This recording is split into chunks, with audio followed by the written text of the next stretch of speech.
Este hospital es el hospital de Al-Aqsa en el área central. Ahí estuvimos durante casi un mes trabajando, apoyando a los colegas gazatíes.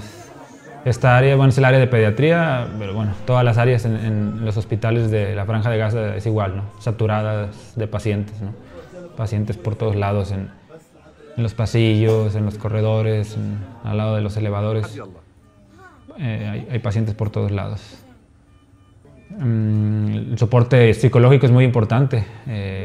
Aquí nuestro staff nacional siempre hace actividades con los pacientes.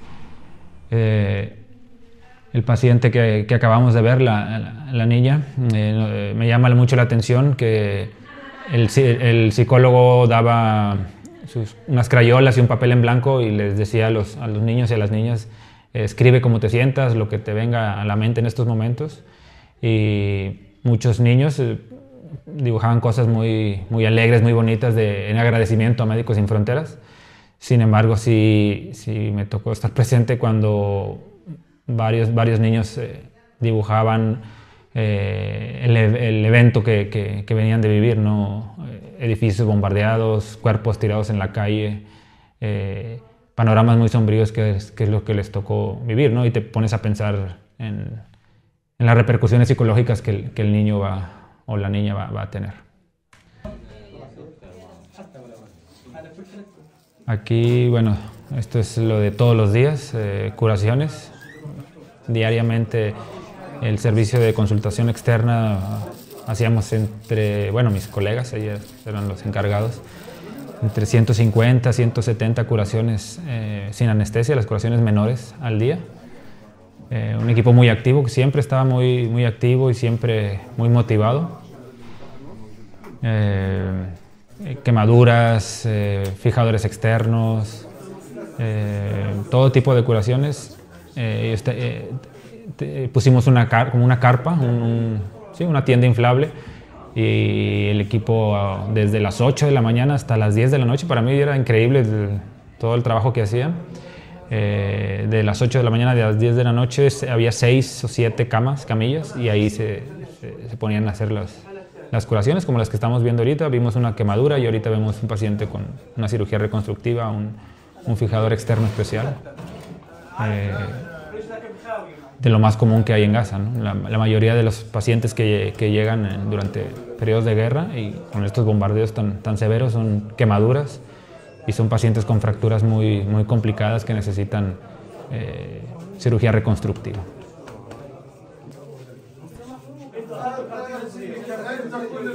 Además de las curaciones que se hacían en consultación externa, Médicos Sin Fronteras abrió centros de salud cerca de los hospitales. Personalmente yo conocí uno que estaba en Han Yunis, cerca del Hospital Nasser, y otro en el área central, cerca del Hospital Al-Aqsa. Estos centros de salud eran muy importantes porque, aparte de también hacer curaciones sin anestesia, tenían la posibilidad de ver a los pacientes que no se podían ver en los hospitales, porque los hospitales estaban saturados de pacientes con trauma.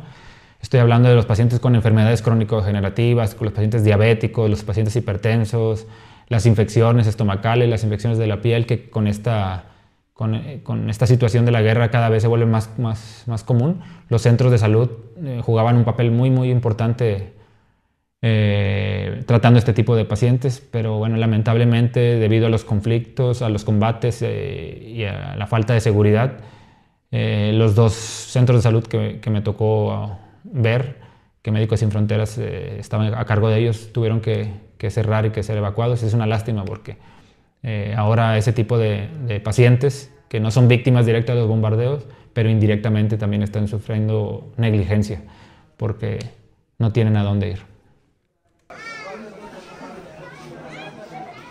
Esto es lo que comentaba, esta área no es un cuarto de internamiento, son los pasillos, ¿no? Al fondo están los elevadores, ese es el área de recepción que era antes, son los pasillos. Entonces en los hospitales de Gaza ves pacientes por todos lados, ¿no? No solamente pacientes, también ves, cada paciente tiene 6, 7 familiares porque la casa donde vivían fue destruida. están solamente los escombros, entonces los pacientes ni los familiares tienen a dónde ir, ¿no? Cuando el paciente se interna, normalmente tiene 6 o 7 familiares alrededor de él, y inclusive cuando los quieres dar de alta, cuando quieres que ya se vayan a su casa porque terminaste el tratamiento, los pacientes siempre me decían, bueno, 9 de cada 10 pacientes me decían, ¿a dónde quieres que vaya? Si ya no tengo casa, o mi casa está en el norte y hay tanques y no puedo pasar hacia el norte.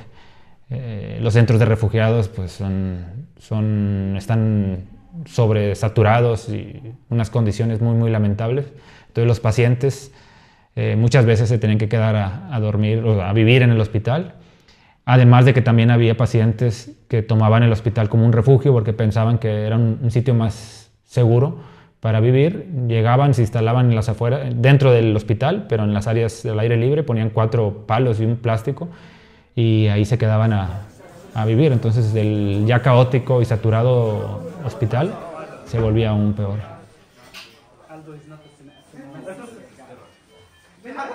Bueno, este es un video de antes de que abriéramos nuestro quirófano de Médicos Sin Fronteras, un quirófano anexo. Esos son los quirófanos principales del hospital de Al-Aqsa. Tienen 5 quirófanos principales que están trabajando 24 horas. Días después nosotros abrimos un quirófano que éramos a cargo 100% Médicos Sin Fronteras, que eran 2 camas operatorias. Pero bueno, este es el quirófano principal, uno de los quirófanos principales del hospital de Al-Aqsa. Y ahí pues todos los días teníamos en total en el hospital Al-Aqsa yo creo que 60, 65 cirugías al día. Normalmente Médicos Sin Fronteras, el equipo de MSF, hacíamos 25, 30 al día y el resto los hacían el staff o el personal local, los gazatíes. Básicamente o prácticamente son cirugías de guerra, son fracturas severas, son quemaduras, son heridas muy grandes que necesitan cada cierto periodo de tiempo hacer debridamiento, que quiere decir quitar el tejido que no está viable, que no está sano, y lavar las heridas. Ya después de un tiempo, bueno, varía, pueden ser 4 días, pueden ser 10 días, dependiendo de la severidad de la herida. El siguiente paso es cerrar la herida, ya sea con procedimientos simples o con cirugía reconstructiva, para así después darlos de alta. Pero ese es los procedimientos diarios que hacíamos, ¿no? Y como esa curación que estamos viendo, al día son 30 a 40 casos como tal. Pacientes con... Bueno, ese por ejemplo es el área de recuperación. Ahí podemos ver, es un buen ejemplo de cómo está saturado. Las áreas que vemos al fondo son los cubículos como tal. Y está tan sobresaturado que en los pasillos teníamos que también dejar pacientes porque no podíamos interrumpir el flujo constante de heridos que llegaban al quirófano. Entonces teníamos que improvisar, teníamos que utilizar cada espacio disponible para no detener el flujo de casos en los quirófanos.